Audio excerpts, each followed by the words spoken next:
하나님 말씀 마태복음 26장 69절부터 75절 말씀입니다. 마태복음 26장 69절부터 75절 말씀 교독하시고 마지막 절은 같이 읽겠습니다.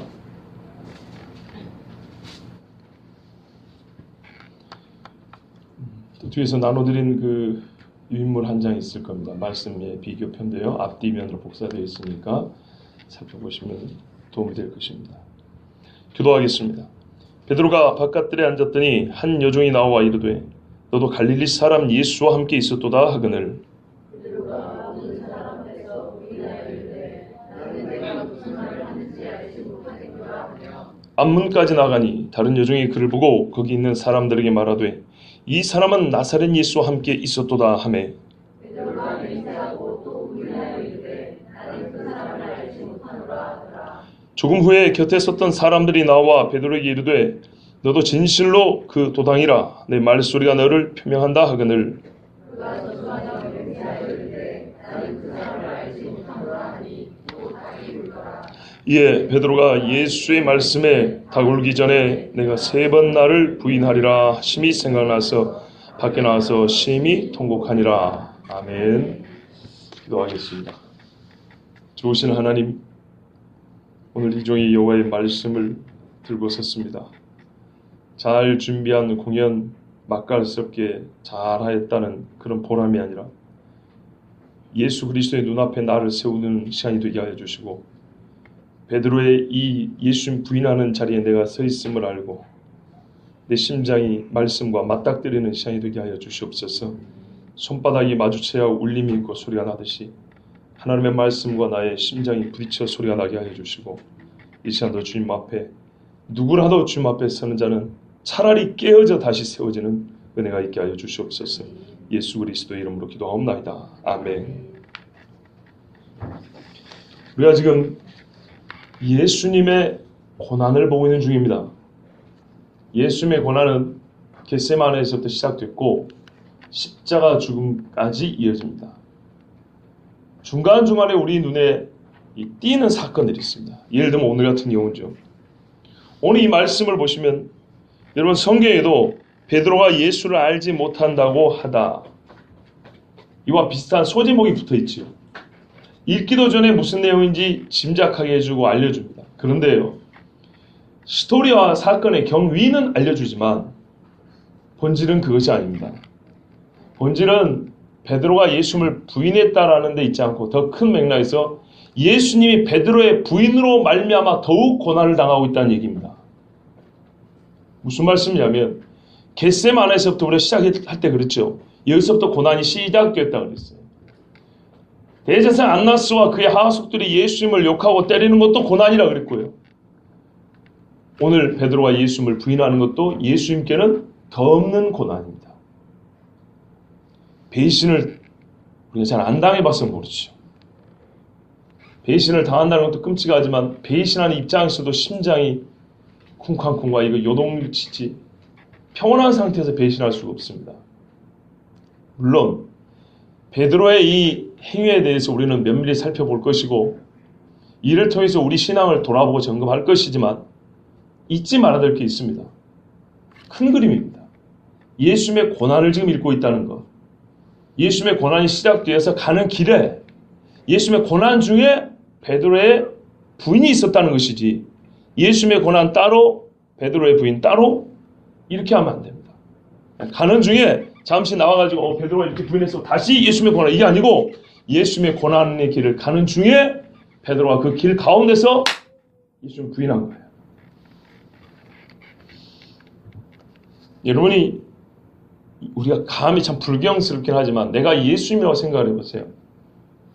베드로의 고난 대제사장 평상시도 예수님이 욕했던 사람들이 예수님을 한 대 때리는 거하고 3년 이상 함께 수고하고 가르쳤던 제자가 수제자로 하는 베드로가 내 앞에서 나를 부인하는 거하고 어느 게 더 괴롭겠습니까?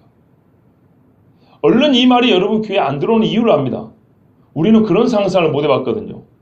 베드로가 부인하는 걸 예수님이 보고 있을 거라는 상상을 별로 못 해봤거든요. 그래서 얼른 이게 잘 연결이 안 되죠. 예수님은 저기 다락방에서 신문 받고 있는 것 같고 베드로는 저기 마당 끝에 가지고 불 쬐고 있는 것 같고 그러니까 예수님 귀에 들렸을까 이러십죠. 자, 예전에도 말씀드린 대로 말씀을 조금 더 깊이도 아니에요. 자세히만 보면 표면에 나타나 있어요. 생각을 해서 할 수 있는 사실이 아니고 표면에 나와 있어요. 대충 읽지 않고 꼼꼼하게만 읽으면 알 수 있어요. 자, 오늘 그런 우리가 놓쳤던 세밀한 사실들까지 다시 한번 확인해 보면서 예수님이 어떻게 베드로의 부인으로 말미암아 고난을 당하셨는지 그리고 베드로가 예수님을 부인하는 사건 이것은 오늘 우리의 신앙을 어떻게 내 신앙을 내가 이렇게 어떻게 마주보게 하는지 오늘 말씀 통해서 보도록 하겠습니다. 여러분에게 드린 말씀표 보시면 요한복음에 보시면 다른 복음서에 기록되지 않은 한 사건이 기록이 되어 있습니다. 베드로가 예수님을 멀찍이 따라갔다고 되어 있지 않습니까? 마태복음에. 그래서 어떻게 해요? 불 쬐는 곳에 앉았다는 것 우리 다 알고 있으시죠? 그렇죠? 아니 아시잖아요. 58절에 보았잖아요. 그죠? 지난주에 멀찍이 따라가 오만한 자의 자리에 앉았다라. 여기서부터 부인은 시작된 거라고 이미. 피할 수가 없는 자리에 앉은 겁니다. 시편 말씀대로 복 있는 사람은 이런 데 안 앉습니다. 자, 그런데 69절에 바로 이어서 거기가 어디라고 말합니까? 바깥들이라고 그럽니다. 본래는 그런 게 아니고 요한복음에 보면 베드로하고 또 다른 제자가 예수님을 따라갔으니까 둘이 같이 간 거예요. 둘이 같이 갔는데 멀찍이 따라간 것이죠. 근데 이 한 제자는 대제사장과 아는 사이라서 그 집에 들어갔어요. 근데 참 재밌게 돼 있어요. 요한복음에 예수와 함께 이렇게 돼 있어요. 예수님과 거리가 멀다라는 게 아니고 누가 봐도 한 무리, 그러니까 예수님과 이 사람이 한 식구, 스승과 제자라는 걸 짐작할 수 있다는 얘기입니다. 그렇게 들어갔어요. 그런데 놀라운 게 뭡니까? 사복음서 어디도 이 제자의 뒤에 행적에 대해서는 기록이 없어요. 그런데 여러분 이럴 때 한번 약간의 상상력을 동원해 보세요. 이 제자, 아니 베드로를 이렇게 자세히 보고 또 예수쟁이네 이렇게 말할 정도라면 예수님과 함께 먼저 따라간 제자, 그 사람이 예수님 제자인 걸 몰랐겠어요? 충분히 알 수 있었겠죠. 왜 아무 말도 안 했을까요? 그 사람한테는. 대제사장과 아는 사이. 여기는 대제사장 안 났습니다. 안 났어. 증경 대제사장입니다. 현 대제사장은 이 사람의 사위 가야바고요. 이 다음에 가야바한테 보냅니다. 그런데 볼 때 결박하여 보냈다 이렇게 돼 있거든요. 하여튼 일단 할아버지 대제사장 안나스에게 예수님을 데려왔습니다. 그런데 이 집에 아무나 들어가는 아니잖아요. 사내들은 공회가 모여 있죠. 그러면 이 높은 사람들 올 때 혼자 왔겠어요? 밤에? 수행원들이 있을 거 아닙니까? 그러니까 그 종들이 이 집에 가득한 거예요. 그러니까 자세히 한번 보면 섞여가지고 누가 누군지 모르는 거예요. 우리 초상집에 시골에서 옛날 봐보세요. 전기불 없던 시절에 초상 나면 깜깜하게 불 좀 피워놓고 사람들이 왁자지껄 하단 말이에요. 그러면은 애가 엄마 잊어먹으면은 찾기가 우리 쉽진 않아요. 사람들 소리가 막 섞여가지고 그런 상황이에요. 자, 그런데 대문에서 대제사장의 아는 사람이니까 이 한 제자는 쏙 들어가고 베드로는 옆에서 못 들어가고 문 밖에 서 있었던 거예요. 근데 이 대제사장 아는 제자가 한 여종, 문 지키는 여종이에요. 너 가서 저 밖에 서 있는 사람 어떻게 생겼는데 들어오게 해라 그랬어요. 이래가지고 베드로가 들어왔다는 겁니다. 맞지요? 예, 요한복음에 보면 그렇게 돼 있어요. 첫 번째 칸에. 자, 그래서 베드로가 어디에 있었습니까? 바깥들에. 겨우 문 안으로 들어왔는데 뭐 얼마나 깊이 들어가겠어요. 그렇죠? 이 대궐집에. 바깥들에 앉았는데 우리가 아시다시피 거기서 이제 불을 쬐고 있었겠죠. 밤에 추우니까. 그때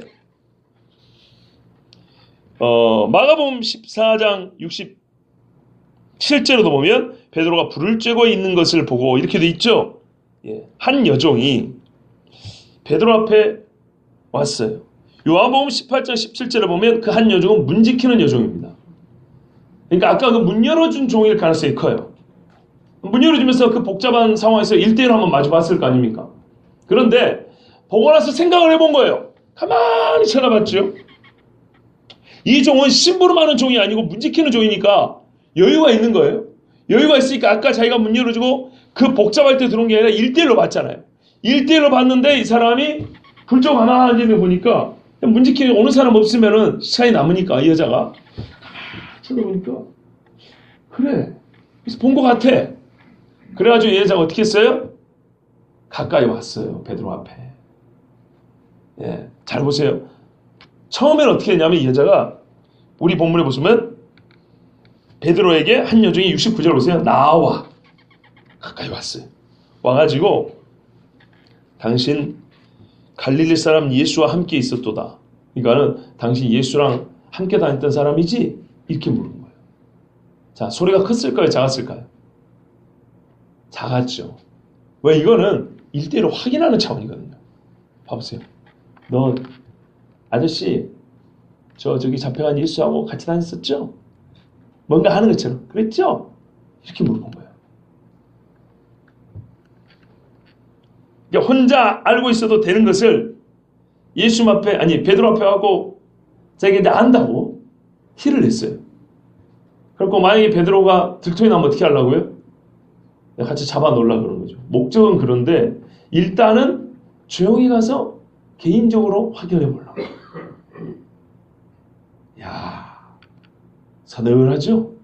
조그만 여자애가 와가지고 아저씨 저기 잡혀간 예수하고 같이 다녔었죠? 베드로가 얼마나 무서웠겠습니까? 그런데요, 베드로가 그 사람들 앞에서 심히 당황했는가 봐요. 모든 사람 앞에서 부인했다. 조용히 둘이 말하면 되잖아요. 아니? 이러면 되는데 얘가 뭔 소리를 하는 거야? 자기가 티를 내고 있죠. 나는 네가 무슨 말 하는지 알지 못하겠노라. 말 자체가 뭔 말인지 모르겠다. 능청스럽게 나는 말 자체를 못 알아먹겠어. 네가 무슨 말 하는지. 마가복음에는 조금 더 자세히 기록하고 있어요. 마가복음 14장 68절 보세요. 나는 네가 말하는 것이 무엇인지 알지도 못하고 깨닫지도 못하겠노라. 그렇게 돼 있죠. 그러면 누가복음 22장 57절은 뭐라고 돼 있어요? 이 여자여 내가 그를 알지 못한다 이렇게 돼 있죠. 왜 이렇게 한 사건인데 이렇게 말이 다를까요? 그래서 우리가 상상력이 빈곤하다는 거예요. 여러분 같으면 저를 봐보세요. 아저씨 저기 예수하고 같이 다녔었죠? 나 네 무슨 말인지 모르겠다 얘야. 알겠습니다. 그럼 가겠어요? 에이 아저씨 같이 다녔었잖아. 얼마 전에 예수님 봤는데 나는 네가 무슨 말인지 정말 모르겠고 정말 깨닫지는 못하겠어. 아저씨 자꾸 그럴 거예요? 같이 다녔잖아요. 내가 봤는데. 여자야 나는 진짜 그 사람 몰라. 한 번 물어보고 한 번 단답해라고 생각하는데 그게 아니고요. 한 번 물어볼 때 여러 번 대답이 왔다 갔다 하는 거예요. 그런 것을 3번. 아시겠죠? 우리가요 일상생활 현실적인 현실적하면서 하나님 말씀 현실을 못 읽으니까 이게 무슨 아닌가? 왜 이렇게 대답이 다르지? 어디가 갖다 띠 붙인 거지? 어떤 걸 갖다 자른 거고 어떤 거를 추가한 것이지? 있다고 쓸데없는 신학적 논쟁을 하는 거예요. 그러면서 자기는 아니라고 그랬어요. 요한복음은 가장 간단히 기록합니다. 계속 부인했다는 사실만 얘기하고 있어요.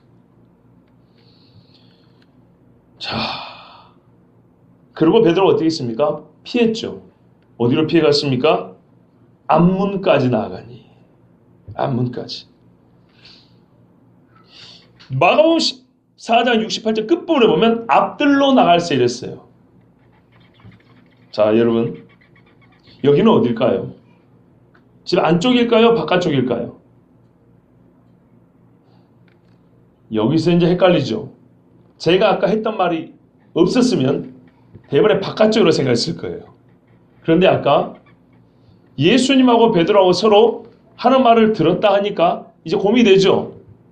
말은 앞문인데 이게 안쪽인지 바깥쪽인지. 안쪽이 아니고서야 어떻게 예수님 말씀이 들렸겠어요? 베드로가 부인한 걸 어떻게 예수님이 들었겠어요? 그렇죠? 봐보세요. 맨 처음에 베드로가 어디 있었어요? 바깥들에 있었다면서요. 바깥들에서 밖으로 나가면 집 밖으로 나가는 거죠 뭐. 여기 앞문이라는 것은 현관문을 얘기하는 거예요. 그러니까 대문 열고 바로 왔다가 저기 현관 있죠 건물에. 그쪽으로 한 단계 더 올라서 더 가까이 갔다는 얘기예요. 큰 집이잖아요. 대지사장 집. 그렇죠? 그러니까 이 말은 앞문까지 나왔다. 앞들로 갔다는 얘기는 집의 본체와 더 가까워졌다는 겁니다. 대문에서부터 좀 더 안으로 들어갔다는 겁니다. 그런 말입니다. 자, 그런데요. 거기 들어갔을 때 또 다른 여종이 말을 하죠. 뭐라고 말을 합니까? 이 사람은 나사렛 예수와 함께 있었도다. 얘는 좀 세요. 대놓고 말하는 거예요. 사람들 앞에. 아까 얘는 아저씨 이러고 왔는데요. 이 여자는 같이 불 쬐다가 이 사람이 그 예수랑 같이 다녔던 놈이잖아. 아저씨 안 그래요? 맞죠? 맞죠? 이렇게 얘기했다는 거예요. 피하러 혹대로 왔다가 혹 붙이는 꼴이 됐죠. 무서운 자를 피해가지고 좀 더 얌전한 사람이 있는 줄 알고 안으로 들어갔더니 거기는 더 무서운 여종이 하나 있었어요. 자, 거리적으로는 예수님과 더 가까워진 겁니다. 예수님하고 서로 마주볼 수 있게 됐어요. 왜 예수 마주보게 됐냐? 여러분 나눠준 유인물에 다시 한번 보시면 요한복음 18장 15절 16절에 뭐라고 되냐면 시몬 베드로와 또 다른 제자 한 사람이 예수를 따르니 이 제자는 대제사장과 아는 사람이라 예수와 함께 대제사장의 집 어디에 들어가고요? 뜰에 들어가고. 예수님 신문을 어디서 받았어요? 뜰에서. 예수님과 제자 베드로는 지금 같이 마당에 있는 거예요. 예수님은 건물 안에 들어있고 제자 베드로는 마당에서 부인한 게 아니고 마당이 넓은데 마당 한쪽에서는 예수님의 신문이 이루어지고 있었고 한쪽에서는 그 종들이 추위에 불을 쬐고 경호한답시고 또 종들이기 때문에 밤에 그 주인들 높은 양반들 70명의 할아버지들 앉아있는데 심부름하면 심부름해야 될 거 아니에요. 그렇죠? 아 옛날 우리 사극에도 보면 밤에 불 펴놓고 횃불 펴놓고 막 권장 때리고 줄이 틀고 막 하잖아요. 다 알면서 그래요. 그죠? 예수님 어디 계세요? 뜰에요. 우리가 생각처럼 2층 다락방에서 이렇게 베드로를 내다본 거 아니에요. 예수님과 베드로는 지근거리에 있었어요. 그러니까 말씀을 제가 말씀드려요. 깊이 있다고 아니고 꼼꼼하면만 봐도 겉으로 드러난 것을 꼼꼼하면 봐도 많은 것을 알 수 있어요. 베드로가 이제 앞들로 들어가가지고 서서 불을 쬐어요. 이번에는 마가복음 14장 69절을 보시면 서서 불을 쬐다. 서서. 요한복음 18장 25절도 보면 서서 불을 쬐더니 이렇게 돼 있죠. 그러니까 아까 바깥들에 있던 사람들은 앉아서 불 쬐고 있었고 좀 안으로 오니까 여기 불 쬐는 사람들은 불이 좀 컸는지 어쨌는지 또는 아까 말씀드린 대로 주인들이 뭐 심부름 시키면 당장 왔다 갔다 해야 되죠. 그러니까는 앉아있지 않고 서서 이렇게 쬐고 있다가 누구야? 그러면 예 이러고 다니는 이런 사람들. 이래서 서서 쬐고 있었어요. 그러니까 바빠서 베드로를 주목하여 보기도 좀 어렵지. 차분히 앉아있지 못하니까. 그런데 그 중에 한 여종이 이 많은 사람들 앞에서 공표를 한 거예요. 아니면 어쩌려고. 확신이 있는 거예요. 이 사람은 나사렛 예수와 함께 있었도다. 개인적으로 확인한 게 아니고요. 큰 소리로 외쳐버린 거예요. 그러니까 첫 번째 자는 아저씨 자수하시죠 이런 뜻인데 두 번째 자는 고발을 한 거예요. 구분을 하면. 그러면서 말하려 그 도적대란 얘기죠. 그리고 그 제자 중 하나라고 요한복음에 보면 몇 번이나 반복해서 밀어붙였어요. 처음에는 나사렛 예수와 함께 있었다. 그 도당이라 너도 그 도당이라 그 제자 중 하나 아니냐. 이 여자가 말을 시작하니까 옆에 섰던 사람들 얘기를 했잖아요. 이렇게 옆에 섰던 어떤 사람도 그래 너도 예수 제자잖아. 이렇게 이제 한번 왁자지껄 했다는 얘기입니다. 그러니까 어느 본문에는 두 번째도 여자라고 해놓고 요한복음 같은 데는 어떻게 해요? 사람들 중에 어떤 사람들이 물었다 이렇게 돼 있는 거죠. 이해되시죠? 예수님께 향유 본 여인도 그렇잖아요. 처음에 누가요? 가룟 유다가 아깝다고 이 300데나리오 되는 것을 왜 허비하냐 하니까 요한복음에 그렇게 돼 있죠. 그 다음에 다른 복음서에 어떻게 돼 있어요? 제자들이 그랬다 돼 있잖아요. 이게 모순이 아니고 유다가 먼저 말꼬를 트니까 제자들 그래 이걸 왜 허비 이렇게 말을 이제 붙이는 거죠. 그것처럼 두 번째 한 여자가 큰 소리로 고발을 하니까 옆에 사람들도 들었을 거 아니에요. 그러면 여러분 같으면은 가만히 있겠어요? 아니겠죠. 그러니까 우리가 성경을 현실적으로 못 읽고 진짜 문학작품을 읽다니까요. 실제예요, 실제. 그 말 듣고 그래, 내가 봐도 그러네, 당신 그 제자지, 그 도적대지, 막 이렇게 몰아붙이는 거예요. 그러니까 베드로가 어떻게 합니까? 급박해진 베드로가 맹세합니다. 유대인에게 맹세는 말의 확정이라고 그랬어요. 목을 거는 거죠. 나는 그 사람을 알지 못한다. 예수라고 말하는 것도 무서워서 그냥 그라고 그래요. 오히려 저 사람들은 예수, 그 섞어서 말하는데 제자 베드로는 계속 그라고 말하래요. 나는 그를 알지 못한다 하면서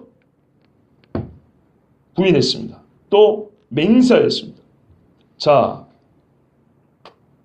시끄러웠을까요? 조용했을까요? 잘 생각해 보세요. 이 장면, 이 사건 시끄러울까요? 조용할까요? 시끄럽죠. 예수님을 신문하는 사람들도 지금 시끄럽습니까? 조용합니까? 조용했다 시끄러웠다, 조용했다 시끄러웠다 그랬겠죠. 왜요? 예수님하고 대지사장과 둘이 대화할 땐 조용했을 거고, 옆에 사람들이 야 예수 하면서 소리 지를 때는 시끄러웠을 거고, 소리가 서로 엇갈렸겠죠. 조금 후에 73절입니다. 요한복음에 보면, 아니 누가복음에 보면 59절에 1시간쯤 있다가 이렇게 되어 있습니다. 왜 1시간쯤 있었을까요? 이 조금과 1시간 하면 그동안의 사람들이 계속 몰아붙일 수 있었는데 보다 더 흥미진진한 일이 있었기 때문이겠죠. 바로 예수님의 신문이 절정을 치닫고 있었기 때문입니다. 거기 관심 쓰느라고. 만약에 건물 아니었으면 안 보였겠죠. 근데 말하자면 마당이 뭐 2단계, 3단계 이렇게 틈이 좀 있었다면, 턱이 좀 있었다면, 조금 높은 데서 신문하는데 자기 주인들이 신문하는 거 보고, 대제사장 신문하는 거 보고 이렇게 뭐 구경하니라고 무슨 말을 하나 하고, 그리고 중간에 거짓증이들 많이 왔다 갔다 했죠. 종들이 바빠요. 야, 누구 좀 가서 데려와, 누구 좀 가서 데려와. 거짓증이들 들락날락 해야지, 안내해야지, 주인들 배고프다 하면 야채만 갖다 줘야지. 지금 밤중 아닙니까? 닭은 초저녁에 옵니까? 적어도 12시는 넘어야 울죠. 좀 있으면 닭 울죠. 새벽녘. 그러니까는 이 할아버지들 앉아서 어떤 사람은 꾸벅꾸벅 졸 거고, 어떤 사람은 또 막 종들한테 뭐 시킬 거고, 그러니까 분주하고 재밌잖아요. 3년 이상 이 나라를 시끌벅적하게 했던 예수가 지금 자기들 손아귀에 있잖아요. 그 흥미진진한 거 보느라고 베드로 정도는 잠시 뒤로. 그리고 예수님에 대한 신문이 얼추 끝났을 때 다시, 그러니까 무슨 말이에요? 지금 한참 예수님 뺨 때리고 주먹으로 치고 눈으로 가리고 재밌다고 박수고, 그게 어느 정도 정리가 됐을 때 다시 정신 차려 보니까 앞에 누가 있어요? 그놈이 그대로 있네. 세 번째 말합니다. 누가복음에 보면 한 사람이라고 되어 있고요. 오늘 마태복음 73절에는 곁에 섰던 사람들, 마가복음 70절에도 곁에 서 있는 사람들, 요한복음 18절 26절에는 대제사장의 종 하나, 베드로에게 귀를 잘린 사람의 친척, 이렇게 되어 있죠. 이것도 모순인가요? 그게 아니라니까요. 그게 아니에요. 1시간쯤 있다가 누가복음을 먼저 보시면 돼요. 한참 이제 예수님을 신문하고 때는 그들이 보기에는 재밌는 관계가 어느 정도 정리가 됐을 때 앞에 보니까 역시 그놈이 또 있잖아요. 어쩌면 이 사람은 계속 집중하고 봤을지 모릅니다. 장담을 하잖아요. 장담에는 상당히 심사숙고했다는 얘기예요. 그리고 예수님이 신문받는 그 모습, 베드로의 얼굴이 조금씩 변했을까요? 안 변했을까요? 얼굴 표정 보면 알죠? 이리 봤다가 저리 봤다가, 그렇지, 네가 제자 맞지? 이리 봤다가 저리 봤다가, 옳다구나. 장담을 합니다. 내가 장담하는데 이 새끼 오고 갈릴리 사람이야, 이렇게 말했다는 거예요. 욕한 걸 이해하고 들으십시오. 저는 현실적으로 표현한 겁니다. 참으로 그와 함께, 우리 번역은 진짜 양반으로 번역이 된 거예요. 그 자리에서 실제로 어떻게 말을 했겠어요? 예? 진짜 이 새끼 오고 저 예수하고 한 패. 그러니까 곁에 섰던 사람도 어떻게 했어요? 그렇지, 맞아. 그럼 베드로가 뭐라고 했겠어요? 아니라 그랬겠죠. 그래야 73절이 이해가 되는 거예요. 왜요? 아니라고 하는데 말투를 들어보니까 봐봐, 너 갈릴리 억양이잖아. 그런 말이거든요. 아시겠죠? 한 사람이 장담을 하고 너 정말 갈릴리 놈이잖아. 너 갈릴리 출신에 예수랑 거기서 다 했던 거 맞잖아. 그러니까 베드로가 나 아닌데요. 나 서울 사람이에요. 아니에요. 야야, 네 사투리가 네가 어디 출신인지 말해주고 있어. 이런 말이에요. 너 아니라고 하는데 네 그 말투가 이게 지금 예루살렘 말투야? 너 갈릴리 말투잖아. 너 그 놈 맞잖아. 그러니까 베드로가 어떻게 했어요? 진짜 펴주는 훈련, 저 아닙니다. 이렇게 하여튼 간에 아니라고 막 발뺌을 하고 있죠. 그때 결정타 하나 나온 거예요. 요한복음입니다. 대제사장의 종, 아까 베드로가 칼로 쳐가지고 귀 잘린 사람 있죠? 그 친척 중에 한 사람이 같이 있었거든요. 그럼 이 사람이 진작 나오지 왜 이제 나왔을까요? 그러니까 제가 아까 설명하잖아요. 종들은 심부름 하느라 바빠요. 언제 베드로 옆에 이렇게 가만히 쪼그려 앉아서 볼 여유가 없어요. 그 밤에 왔다 갔다 하다가 이제 이 종이 교대 시간이 됐든지, 몇 시간 상대만 흘렀으니까 교대 시간이 됐든지 아니면 잠시 쉬려고 앉았든지 딱 그 타이밍에 보니까, 그래 너 아까 겟세마네 동산에서 우리 진짜 귀 자른 놈 맞잖아. 이렇게 얘기한 거예요. 이해되시죠? 사건의 내막이에요. 이래서 요한복음에 결정적으로 한 증인이 나타나 베드로가 동산에 있었다. 예수님의 제자로 동산에 있었고 내가 거기서 아까 그러니까 방금 전까지 내가 너를 봤다고. 네가 내 사촌이 됐든 육촌이 됐든 내 친척 귀 자른 놈 아니냐. 이렇게 얘기를 해버렸어요. 자, 베드로가 도망갈 수 있을까요? 더 이상 도망갈 데가 없습니다.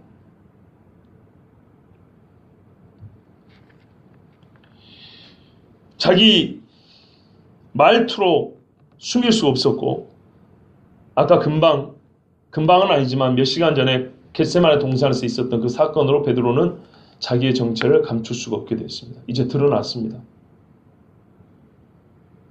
여러분, 드러났으면 어떻게 해야 되죠? 우리는 주인도 안 돼보고 종도 안 돼봐가지고 여기까지 오는 것도 참 힘들었는데 뭐 또 그런 것까지 오늘 이 정도만 돼도 많이 알았구만. 그렇죠? 아, 그 밤에 일이 그렇게 진행돼 있었겠구나.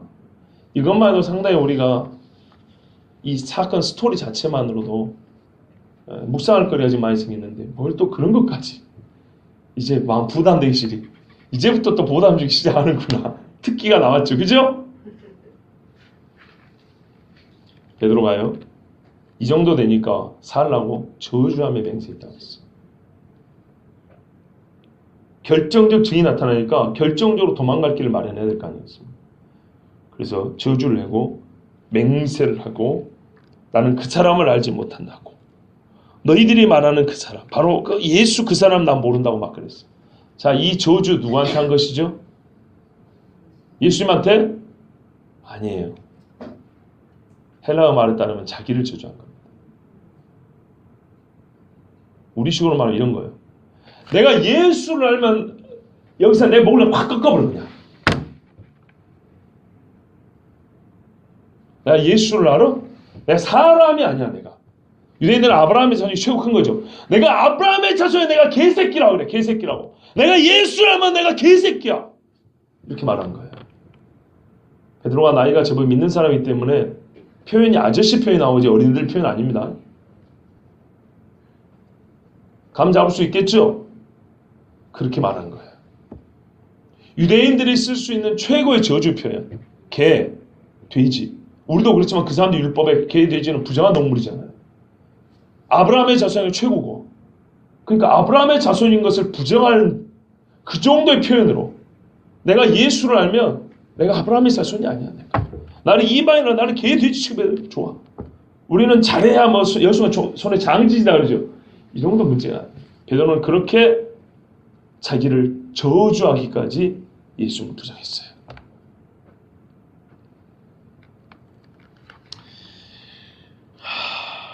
주님.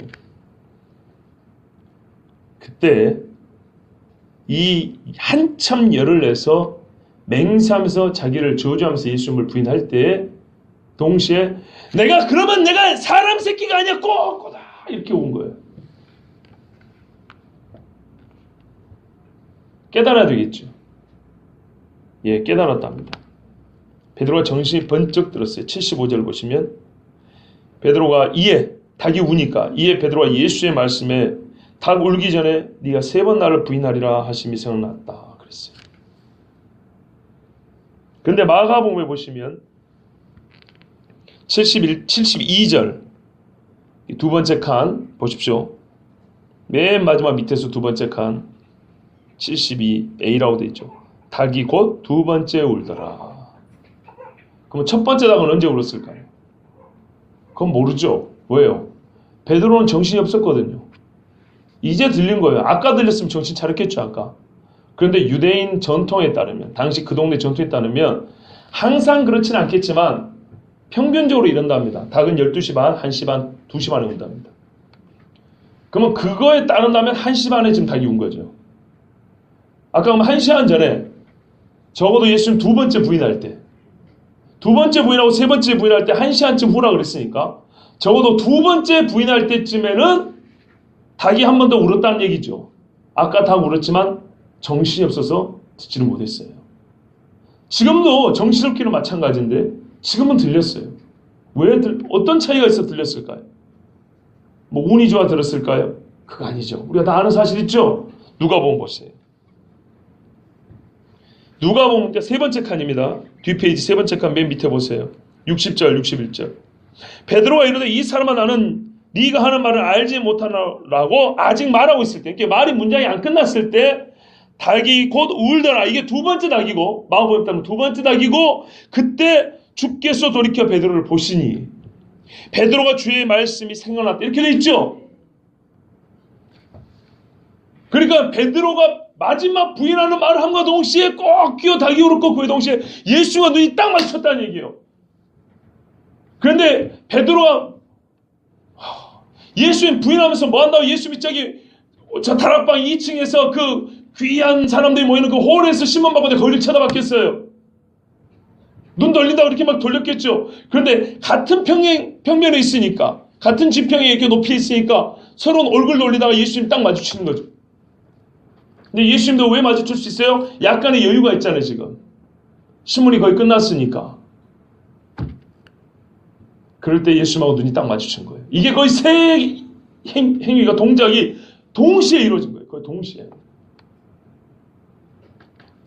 그러자 베드로가 예수님하고 눈이 딱 마주치니까 귀가 열려 닭소리가 들렸고 그때 까마득하게 잊고 있었던 이 두려움에 잊고 있었던 예수님의 배신에 대한 경고, 예언이 생각이 났어요.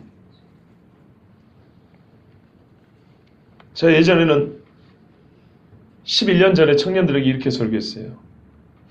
그래서 교회 와서 우리가 사모해야 될 것은 주님과 눈이 마주치는 거다 그랬어요. 세상 가요에도 있잖아요. 눈이라도 마주쳐야지. 뭐 그런 말 있잖아요.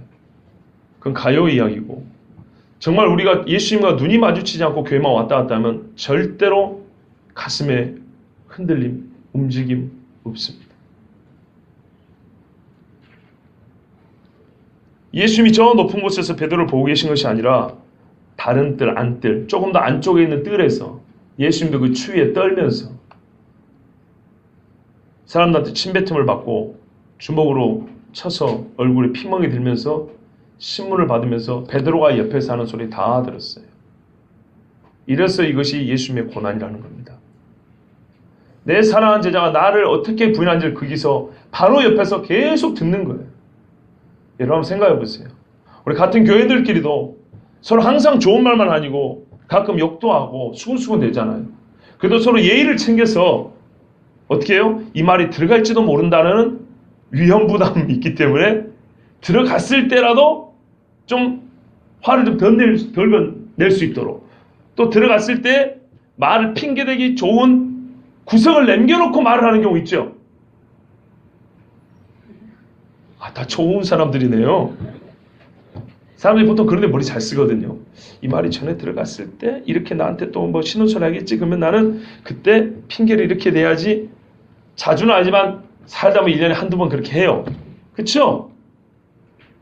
근데 베드로는 지금요. 그러고 저러고 자시고 할 때가 아니죠. 지 살겠다고 그냥 있는 그대로 예수님을 부인하는 얘기를 바로 옆에서 있어요.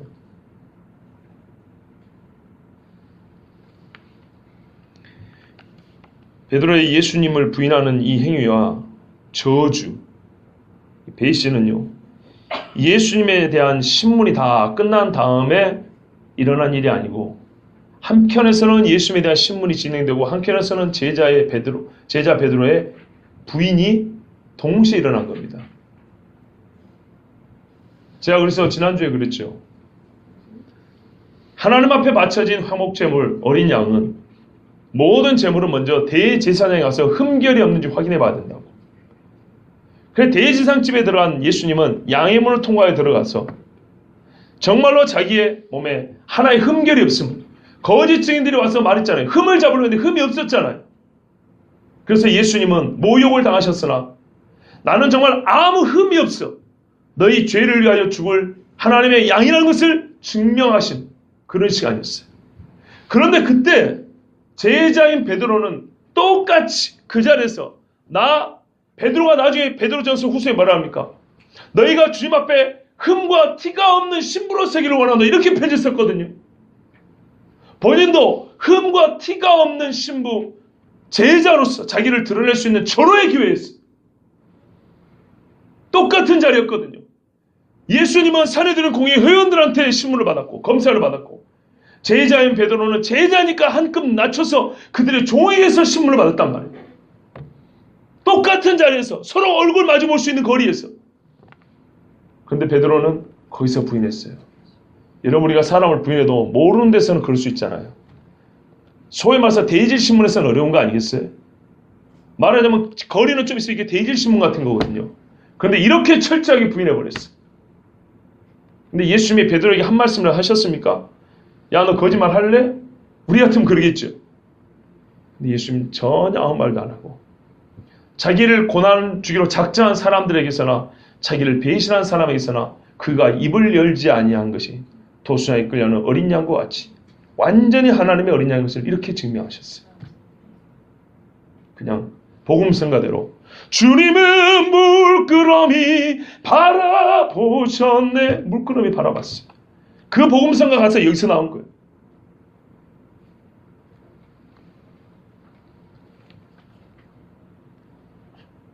예수님께서 베드로가 예수님을 부인한 후에 바라보시고 그와 눈이 마주쳤다. 이 말은 예수님만 베드로가 부인한 걸 봤다는 게 아니고, 베드로는 예수님이 뺨 맞는 것도 봤고, 예수님이 욕 얻어먹는 것도 봤고, 침뱉은 당하는 것도 봤고, 그러나 예수님이 모든 질문에 대답하지 않고 그 거짓 증인들이 와서 마음 모함하는 것도 다 들었고, 그러나 끝내 뭐예요? 네가 하나님의 아들 그리스도냐에 대해서는 정확하게 대답하는 것도 들었다는 거예요. 이쯤 되면 제자인 베드로가 자기도 어떻게 해야 될지 알 수 있는 건 아닙니까? 다른 건 몰라도 예수님이 지금 목을 걸고 뭔 이야기예요? 나 하나님의 아들 그리스도라고 지금 인정하고 있잖아요. 그러면 지금 나도 뭘 시인해야 돼요? 나 예수의 제자라고 시인해야 되는 거 아닌가요?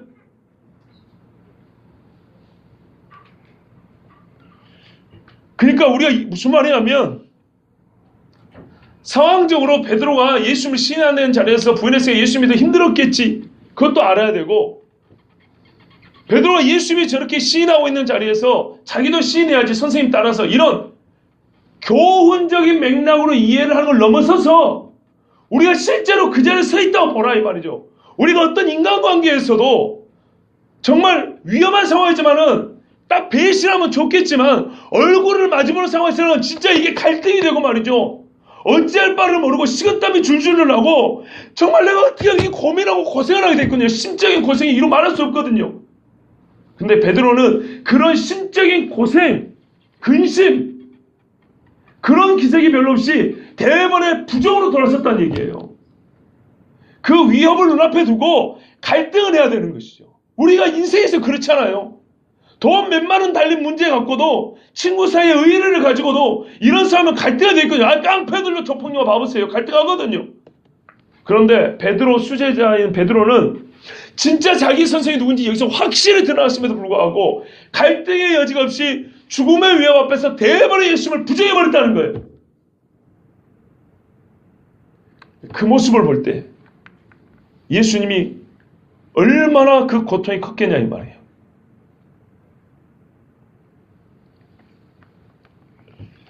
시간이 많이 주어졌습니다. 자기가 예수님 부인했던 것을 다시 부정하고 시인할 수 있는 시간이 최소한 1시간 이상 2시간, 3시간 주어졌습니다. 맞지요? 시간이 길게 주어졌어요. 그리고 설마 저 양반이 하나님의 아들이 아니었던가? 그리 의심했더라도 예수님이 바로 옆에서 네가 말한 대로 내가 하나님 아들 그리스도라는 그 고백을 마지막 순간에 들었어요. 그렇다면 더 이상 의심의 여지도 없습니다. 아, 내가 잘못 믿은 게 아니구나라고 확인할 수 있었습니다. 어떤 사람들이 이렇게 말하더라고요. 베드로와 제자들의 편에 서가지고요, 예수님한테 실망한 거라고.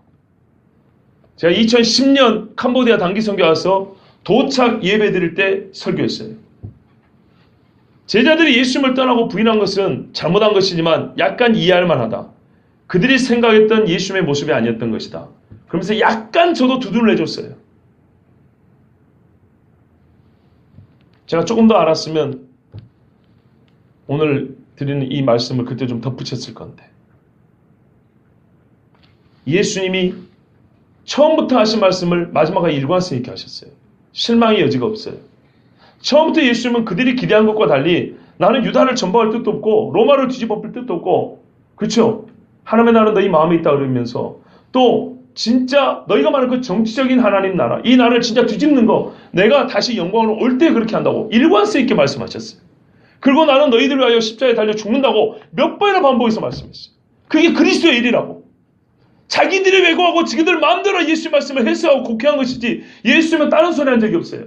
그리고 지금 이 마지막에 똑같은 소리 하셨잖아요. 제자들 편을 들 이유가 없었어요. 이게 알량한 학자들이 하는 소리인데 제가 그때 무슨 책을 한 권 읽고 꽤나 열린 척 아는 척 했던 거예요. 제가 잘못 말한 거예요. 미안하지만 제자들 편 들어줄 이유가 없어요. 이런 상황이라면 다시 한번 서로 보니까 서로 예수님과 같은 마당에서 하고 이렇게 서로 마주보면서 서로를 시인하거나 부인할 수 있는 그런 상황이었다면 베드로의 심정이 당시에 어떠저쩌고 이런 식의 심리적 위안을 설교하는 목사들의 말을 여러분 들을 필요가 없어요. 조폭도 이렇게 안 해요. 말도 안 되는 소리입니다. 그래서 배신할 수밖에 없었다고요? 예수님이 여기서 자기를 부인했습니까? 예수님은 절대 자기 자신을 부인하지 않았어요. 당대 최고의 권력자들 앞에서 가장 위험한 순간에도 담대하게 서서 모든 수모를 겪으면서도 자기가 누구인지 지금까지 해오던 말씀을 그대로 예수님은 말씀했어요. 실망이라뇨. 예수님이 다른 소리를 했으면 실망했다 치죠. 근데 예수님이 다른 소리 한 적이 없습니다. 제 마음대로 예수님을 재단하고 자기가 원하는 말을 예수님의 말씀에 더 씌워서 곡해했던 것이죠. 지금 이 순간은 제자들 자신들이 베드로든 그 옆에 지금 숨어있는 한 놈이든 간에 이 결정적인 순간에 우리가 진짜 예수님을 잘못 알았구나라는 걸 깨달아야 되는 순간이에요. 왜? 예수님이 이런 위기의 순간에도 자기 자신에 대한 이해와 설명이 옛날하고 똑같잖아요. 박순희 집사님 기억이 되세요? 만약에 선생이 평온할 때 우리 앞에서는 하나님의 아들이라 그러고 목에 칼 들어오니까 사실은 거짓말이었고요. 저는 그냥 마리아하고 요셉하고 불장난해서 난 아들이에요. 그랬으면 예수님을 배신하고 실망할 수 있었겠죠.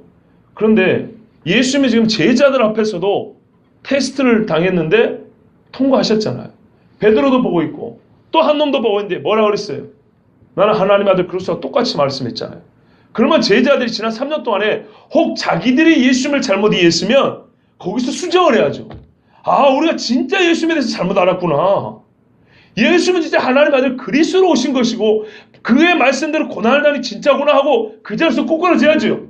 무슨 말이냐면 베드로에게는 위험만 있었다는 게 아니고 위험만 있은 게 아니고 예수님의 제자로서 자기 자신을 새롭게 할 수 있는 기회, 예수님에 대한 삐뚤어진 이해를 완전히 바르게 세울 수 있는 기회가 있었다 이 말입니다. 근데 그 기회를 놓치고 예수님을 부인한 거예요.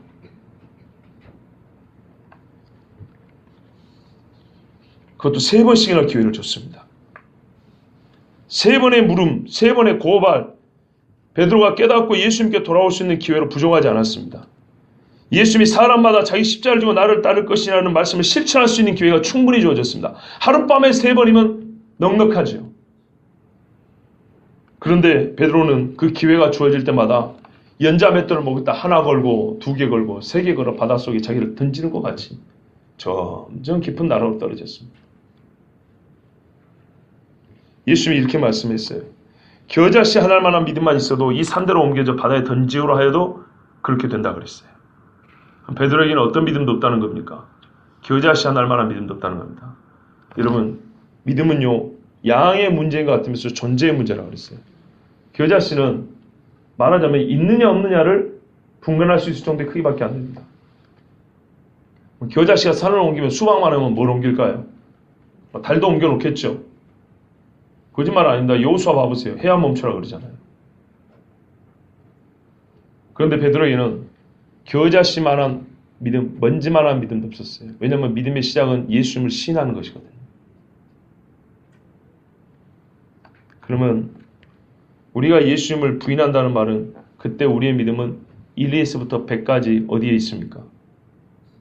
없습니다. 제로입니다. 제로. 안 믿는 사람도 밥 먹으면서 창피해서 기도를 못했다.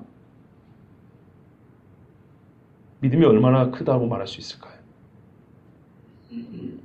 이에 베드로가 예수의 말씀에 닭 울기 전에 네가 3번 나를 부인하리라 하심이 생각나서 밖에 나가서 심히 통곡하니. 다른 번역에 예수님의 말씀을 기억하고 나가서 비통하게 울었더라. 비통하게 울었어요. 어떻게 운 것인가요? 얼마나 울었을까요? 어떤 모습으로, 어떤 자세로 울었을까요?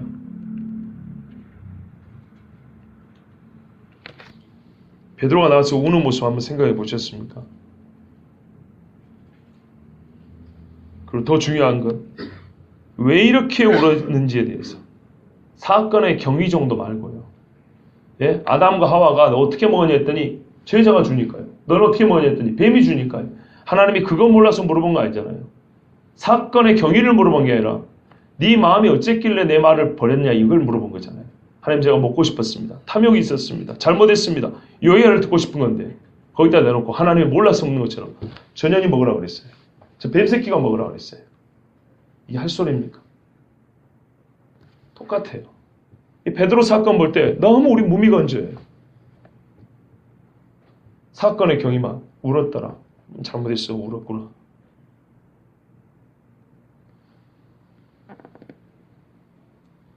우리가 주님 앞에서 살면서 가장 크게 운 날 무엇 때문에 울었는지 혹시 기억하십니까?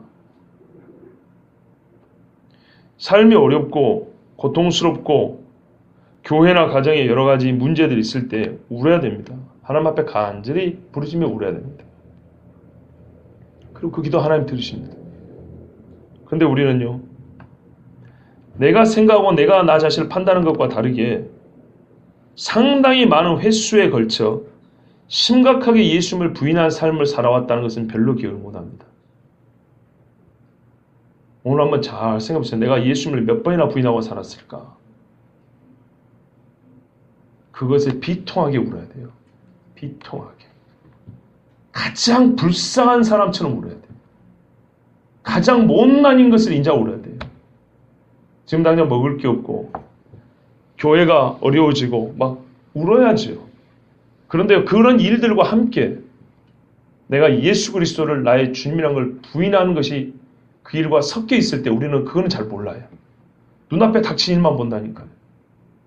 그런데 실제로 우리 삶에는 상당히 많은 횟수에 걸쳐 예수님을 부인한 적이 있어요. 없으신 분 계십니까? 그러면 어떻게 울어야 된다고요? 비통하게 해요. 지금도 여러분 별로 감이 안 오시죠? 나중에 우리 주님이 한번 확실하게 깨닫게 해주시길 저는 원합니다. 얼마나 그게 큰 죄인가. 베드로가 일생에 무엇 때문에 울었겠습니까? 뭐가 가장 슬퍼서 울었겠습니까? 살고 죽는 것이 혀에 달려있나니. 예수님 밥 한 끼 안 차려드린 것 때문에 예수님 앞에 벌 받는 일 없어요. 돈이 없어 헌금 한번 못한 것 때문에 예수님이 그것 때문에 뭐 나를 뭐 거지되게 만들고 그러진 않아요. 주께서 돌이켜 베드로를 보시니 본다니까요. 과부의 2렙돈도 보시고 베드로의 부인하는 것도 돌이켜 보십니다. 근데 우리는 예수님이 주목하여 보는 사건에는 우리는 별로 관심이 없더라고요. 내가 일상에 예수님을 부인하는가 부인하지 않나, 설마 내가 부인하겠다고 그냥 자기 자신 믿고 사는데 사실 그렇지 않아요. 예수님을 부인하는 사람이 생각보다 많아요. 억지로 막 쥐어짜서 감동 만들어내는 것 같죠? 자, 실제 예를 한번 들어드릴까요? 어떻게 우리가 예수님을 부인하는가?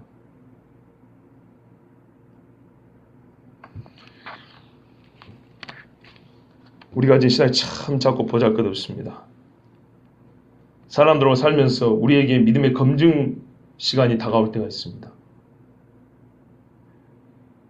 내가 예수 믿는 사람이다. 예수님이 나의 죄를 십자가에 죽으셨다. 나는 교회 다니고 예수 믿기 때문에 그러면 안 된다. 그럴 수 없다.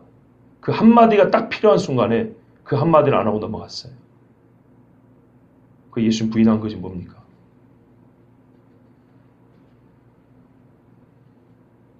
정말 내가 그때 갈등했던 이유가 사실 그거였어요. 이 말을 하느냐 마느냐 갈등했어요. 다른 문제가 아니었어요. 그런 경우 없습니까?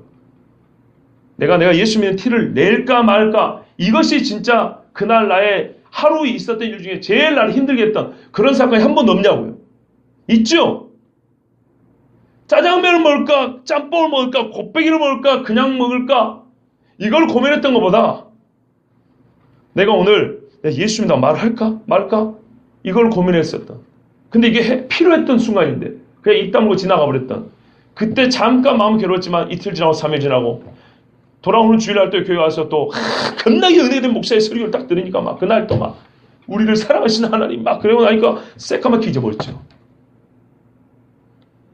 사실은 비통하게 바로 그 자리에서 주저앉아야 될 이야기인데, 삶의 고통 중에 우리는 기적을 보여달라 합니다. 유대인들이 그랬어요. 하늘에서 내려온 표적을 보여달라고. 어떤 사람이 이렇게 말해요. 우리가 가끔 그랬죠. 예수님만 보여주면 우리가 불수해랑 불수 못 들어가겠냐. 진짜 우리 주님이 눈앞에만 보인다면. 그런 경우 있잖아요.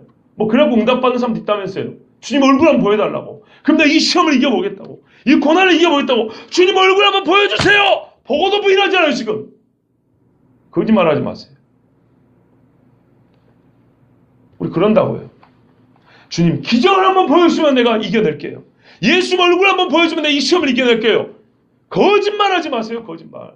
3년 예수님과 같이 밥 먹고 동고 돌았던 베드로도 예수님이 바로 눈앞에 있는데도 거짓말하고 있잖아. 모른다고. 예수님 보여주면 시험을 이겨요. 하늘에서 불이 떨어지면 예수님을 부인하지 않고만 목을 내걸어요. 천만의 말씀이에요. 그래서 하나님의 나라는 여기 있다 저기 있다 네 마음 속에 있다 그러는 거예요. 이게 변하지 않으면 기적이고 예수님 얼굴 환상이 100번 1000번 나타나도 절대 예수님 옆에 못 붙어있고 다 부정합니다. 주님의 얼굴 한 번만 보여주십시오. 오늘 본문 잘 보세요. 예수님 얼굴 보면서도 부정한 사람이 예수님의 수제자입니다. 바로 여러분과 나입니다. 나. 죄 지을 때 고개 한번 들으면 교회 십자가들 안 보입니까? 눈 한번 딱 감으면 설교했던 제 얼굴 한번 생각 안 납니까? 마찬가지로 저 역시도요. 제가 사실 이걸 말을 해야 되나 말해야 정말 비통하게 울었던 적이 있습니다.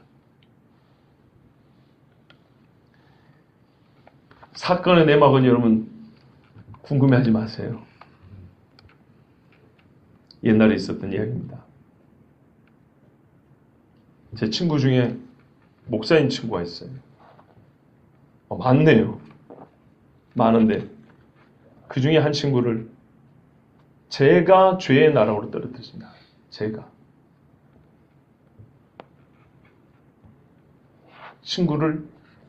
친구인 제가. 예수를 믿는 청년인 제가. 그리고 그 친구를 등 뒤로 돌아오는데 그날 비가 엄청나게 왔어요. 밤에.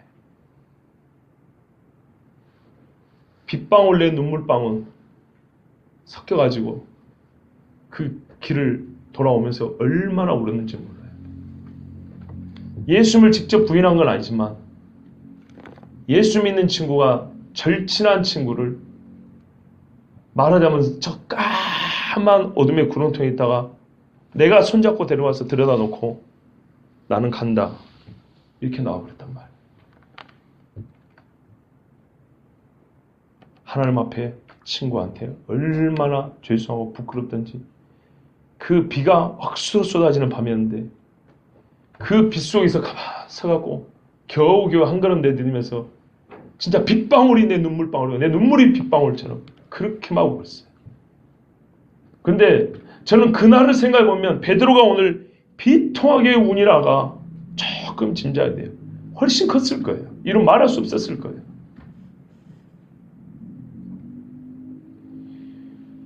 우리가 실제로 살면서 얼마나 주님을 부인하는 적이 많이 있는지 모릅니다. 내가 이걸 예수 믿는 사람으로서 말해야 되나 말아야 되나? 해야 되는 줄 알면서 입을 다무는 순간들마다 부인하는 거예요. 그게 그 어떤 것보다 비통하게 울어야 될 죄입니다. 북한에서 핍박받으면서 죽고 고문당하고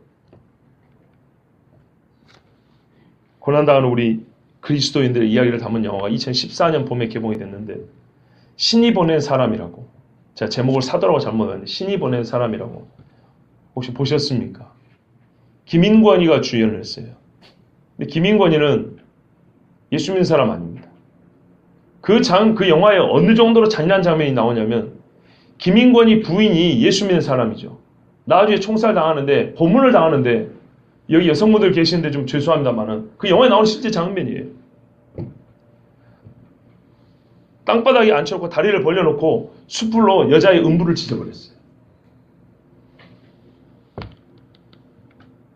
얼마나 무지잡이하고 무지막지합니까? 생각을 해보세요. 그렇게 고문을 당하고 죽었어요. 그런데 기독교 매체든지 세상 매체든지 김인권이하고 주연 배우니까 인터뷰를 하는데 북한 인권에 대하여 지겨울 정도 인권. 근데 제가 이거 말장난 풍자합니다. 김인권은 인권이라고 생각 안 했어요. 끝에 가서 어떤 매체가 유일하게 김인권 씨, 이 영화는 예수 믿는 사람들의 순교 이야기를 다루고 있는데 그렇게 인터뷰를 했어요. 그러자 이 김인권이가 처음으로 인권이 아닌 순교 이야기를 듣고 불신자에도 불구하고 깜짝 놀랐어요. 어떤 매체들도 나한테 와서 인권 이상을 물어본 적이 있다고. 이건 사실은 누가 봐도 메인 주제가 순교 이야기. 그런데 순교를 물어본 사람은 아무도 없고 다 인권만 늘어놓고 하더라. 근데 기자가 처음이라고. 기가 막힌 일이죠. 여러분 그 소위 기독교 영화라고 이름이 났기 때문에 흥행은 별로 안 됐습니다. 교회 들어서 많이 봤습니다. 그러면 교회와 관계된 잡지사, 기자들 가가지고 인터뷰했을 거 아닙니까? 그런데 기독교인들조차도 뭐라고 했다고요? 인권 타라고 그쳤다고요. 왜요? 순교라는 말 자체가 부담이 되니까. 세상은 순교라는 말을 못 써도 누가 지금 지보고 죽으랍니까? 보이는 영화에 대해서는 똑바로 얘기해야 될 거 아니에요. 영화 평론가들 그거 보면 몰라요? 그게 순교 영화지 인권 영화입니까? 그런데도 기독교 영화 평론가들조차도 누가 지보고 죽으라 할까봐 겁이 나고 부담되니까 순교 말을 꺼내지를 못하고 그냥 인권에 빙글빙글 돌다 지나가 버렸어요. 이 정도 정신머리를 가지고 이 자체가 예수님을 부인하는 사실인 걸 여러분 아십니까? 기자가 그 정도 수지면요 비통하게 울어야 되는 거예요. 이 기회에 차라리 영화 평론이라는 핑계를 대서라도 기독교인들이 핍박당하는 이야기를 강렬하게 써내야 기자죠. 네? 세상 정의를 위해서는 예수 안 믿는 기자들은 세상 정의를 위해서 목을 거는 기자들이 많은데 예수 믿는 기자들이 그때라도 가가지고 팔고 덮치고 기독교인들의 신앙에 대해서 써내야죠. 근데 세상에서 똑같이 인권하고 끝내버렸어요. 교회 식구들도 단체로 와서 영화 보고 와서 점심 먹는데 아이고 나는 못해. 그래 어떻게 그냥 입 다물고 계시면 좋잖아요. 저번주도 말씀드렸죠. 그리고 옆에 사람들 믿음 다 떨어뜨려서 그래 나도 우리가 힘들어도 예수를 믿어야 되겠구나. 저렇게 고생한 인생 우리는 정말 평온하게 믿구나. 더 열심히 기도해야 되겠다. 정말 우리 주님 사랑했다. 그래 나도 참 부끄럽다. 이래야 되는데 부담은 되고 말은 못하고 누구 한 사람 나는 못하겠어. 그냥 우리는 그냥 저기 교회나 다니고 봉사나 하고 그래. 정말로 그 영화를 만든 사람도 그렇고 우리 주님이 이 말씀 써주신 게 그러라고 이 말씀 주셨습니까? 진짜로 양심이 오세요. 진짜 그런 대답을 원해서 이런 말씀 주셨을까요? 이게 수능 문제에 이 본문을 딱 내놓고 저자의 의도는 하면 이걸 뭐라고 대답하시래?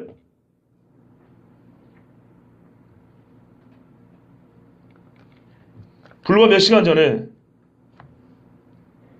칼과 뭉치를 든 많은 무리들 앞에서 예수를 지킨다고 칼을 빼들었어요.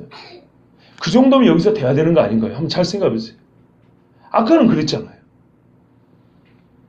근데 지금은 무장하지도 않았고 지금 칼 빼든다고 직접 죽지도 않아요. 당장 죽지도 아까는 예수님이 안 말렸으면 바로 죽는 거예요. 거기서. 흉기를 들고 왔으니까. 근데 지금은 불쬐고 있기 때문에 시인한다고 해서 당장 죽지는 않아요. 제사장이 있는 앞에서 그 사람 죽이지는 않는다고요. 죽음의 위협이 그리 크지도 않은 상황 속에서 도리어 예수님을 강력히 부인하는 베드로. 그건 우리입니다. 이런 거죠. 어떤 경우에는 고통에는 예수님을 신할 수 있지만 체면과 이 창피를 당하지 않기 위해서는 예수님을 부인하는 경우가 우리 상당히 많습니다. 의외로. 그런 거 다 예수님 부인하는 겁니다. 비통이 우려야 되는 겁니다. 우리 삶에는 그러니까 칼이 들어온 게 아니고 체면 때문에 사람들 앞에서 예수님을 부인하는 일이 많아요. 부끄러워서. 또 약간의 무슨 경제적 손해볼까 봐 예수님 모른 척 하는 경우가 많다고요. 이건 얼마나 큰 죄라고요? 비통이 우려야 된다고요. 베드로 판단하지 마세요. 그런 죄를 많이 지어놓고도 비통하게 처절하게 울지도 못하고 하나님 앞에 잘못했다 회개하지도 않고 별부가 아닌 것처럼 대수롭게 넘기고 지난 주일날 말로 빗대어서 말하면 11조 한번 까먹은 것은 이렇게 하면서도 어제 안 믿는 사람들 앞에 그 앞에서 기도 못하고 속으로 하나님 제가 속으로 기도합니다. 국 한 점만 해서 예수님의 이름으로 기도합니다. 아멘 이렇게 퍼먹었던 거. 그것은 주님 앞에 회개할 죄인 줄도 모르고